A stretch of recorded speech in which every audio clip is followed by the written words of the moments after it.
बाजार के जाने माने दिग्गज और सिट्रस एडवाइजर्स के फाउंडर संजय सिन्हा साहब हमारे साथ कार्यक्रम में हो रहे हैं शामिल। सिन्हा साहब, बहुत बहुत स्वागत है आपका। धन्यवाद जी बिजनेस को समय देने के लिए। सर, सबसे पहले तो गुड मॉर्निंग, और राय बाजार पर ही आपसे लेना चाहता हूँ। 2-3 महीनों से मूड माहौल थोड़ा कॉशियस हो गया है। लोग समझ नहीं पा रहे हैं कि ये छोटे मोटे करेक्शन है बुल मार्केट में, या फिर वाकई में हम टॉप बना चुके हैं, अब आगे बढ़ना मुश्किल होगा। ओवरऑल लॉन्ग टर्म व्यू के लिहाज से क्या है आपका बाजार पर व्यू? तो मेरे ख्याल से अनिल जी, अगर आप देखिए तो जो पिछले 2 तिमाही पार हुए, उसमें पहली तिमाही में इलेक्शन होने के कारण सरकार की स्पेंडिंग बैकफुट पर चली गई, और दूसरी तिमाही में मॉनसून का कहर इतना ज्यादा रहा कि उसके कारण भी दोनों इंफ्रास्ट्रक्चर की काम और कंजम्पशन की स्पेंडिंग दोनों पे हमको असर दिखा। और उसका एक जो हमने आउटकम देखा वो था कि अगर ओवरऑल आप सेकेंड क्वार्टर के रिजल्ट को देखें तो दिखता है कि सिर्फ 2% ही प्रॉफिट ग्रोथ हुआ है ईयर ऑन ईयर। लेकिन हम लोगों ने अपनी रिसर्च टीम के साथ टॉप 1100 कंपनीज को 4 सेक्टर्स में बांट दिया: consumption oriented, export oriented, financials and industrial. जब हमने इन 4 समूह में इन 1100 कंपनी को बांटा, तो हमने देखा कि इन 4 समूह में से 3 समूह ऐसे थे जहां पर कि actually year on year profit growth reasonably अच्छा है। जैसे for example, consumption oriented companies की प्रॉफिट ग्रोथ पिछले साल के कंपैरिजन में 17% ऊपर थी। एक्सपोर्ट ओरिएंटेड कंपनीज की प्रॉफिट ग्रोथ 14% ऊपर थी। फाइनेंशियल कंपनीज की प्रदर्शन 13.5% ऊपर थी। और उसके अंदर पब्लिक सेक्टर बैंक्स का जो प्रॉफिट ग्रोथ था वो करीब 33% ऊपर था। जिस सेक्टर ने प्रॉफिट ग्रोथ को, ओवरऑल प्रॉफिट ग्रोथ को नीचे खींचा है, वो है इंडस्ट्रियल। और उसमें खास करके no oil and gas, power और सीमेंट जैसे कंपनीज हैं, उनके प्रॉफिट में डिक्लाइन ने ओवरऑल परफॉर्मेंस को थोड़ा सा नीचे कर दिया। अब हम जब थर्ड क्वार्टर में खड़े हैं और थर्ड एंड फोर्थ क्वार्टर का आउटलुक देख रहे हैं, तो उसमें अगर आपने देखा होगा, रिजर्व बैंक के गवर्नर ने अपने स्टेटमेंट में कहा कि उनको भी लग रहा है कि अब बॉटम आउट हो चुका ये साइक्लिकल स्लो डाउन, और उनको उसमें रिकवरी दिख रही है। खास करके उन्होंने 3 सेक्टर्स का नाम लिया: स्टील का, सीमेंट का और पावर का। तो मुझे लगता है कि जो अभी हमने रैली देखी, इस रैली में और लेग्स हैं। इसमें तभी और तेजी दिखेगी जब हमें थर्ड क्वार्टर के रिजल्ट दिखेंगे और फोर्थ क्वार्टर की आउटलुक जो है वो पहले से ज्यादा पॉजिटिव होगी। अगर आप मुझसे पूछ रहे हैं तो मैं समझता हूं कि सरकार की स्पेंडिंग अब फ्रंट फुट पे आएगी। बहुत दिन से प्राइवेट सेक्टर केपेक्स के बारे में हम लोगों निराश होते आए हैं। हो सकता है कि बजट के साथ उसमें भी एक इजाफा होगा। And last but not the least, मैं समझता हूं 20 तारीख को जब ट्रंप अमेरिका के राष्ट्रपति बनेंगे और फिर वो अमेरिकन कंपनीज में टैक्स की कटौती का अनाउंस करेंगे, तो उसका एक मेजर बेनिफिशियरी जो है वो भारत की आईटी कंपनीज होंगी। तो मुझे लगता है कि ओवरऑल अगर आप देखें तो एक सिक्लिकल स्लो डाउन हमारे पीछे है और एक स्ट्रक्चरल बुल रन हमारे आगे है। ओके, ये अच्छी बात है आपने बताया कि छोटा मोटा स्लो डाउन तो है, लेकिन लंबा बुल रन अभी भी आगे है। उस लिहाज से कोई चिंता करने की जरूरत नहीं है। अब ऐसे में सर, जो नतीजों की वजह से, 2 वजह से कमजोरी हुई, जैसा आपने भी बताया, एक एफआईसी सेलिंग और दूसरा कमजोर नतीजे। क्या उम्मीद की जाए, ये थोड़ा सा जो छोटा मोटा ग्रोथ धीमेपन का संकेत है, ये कब तक ठीक होगा सर? मेरे ख्याल से देखिए, थोड़ी बहुत प्लेटो हो जाएगी तीसरे क्वार्टर में ही, और रियल जो ग्रोथ है वो चौथे तिमाही से दिखेगी।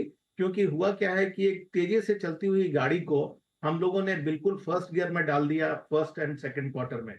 उस गाड़ी को दोबारा फोर्थ गियर में आने के लिए थोड़ा समय लगेगा।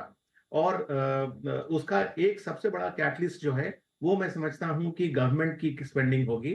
और जो दूसरा कैटलिस्ट जो कि प्राइवेट सेक्टर को एनकरेज करेगा आगे आने के लिए, वो मेरे ख्याल से बजट के प्रोविजंस रहेंगे। तो मैं समझता हूं कि चौथी तिमाही से वो दिखना चाहिए।